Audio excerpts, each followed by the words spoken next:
Xoşbəxt insan, salih insan özünü qorumağa çalışır.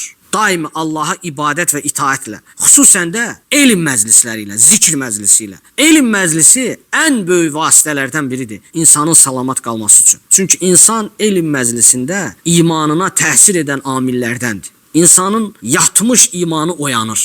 İnsan nə qədər qəflətdə olursa, o moizə, zikr, elm məclisi insanı oyadır. Qəflətdən oyadır insanı. Hətta insan əgər evindən niyyət edib, deyək ki, burada elm məclisi qurulub, bu elm məclisinə Allahın şəriətini öyrənmək məqsədi ilə gəlirsə, Allah onun cənnətə gedən yolunu asanlaşdırır.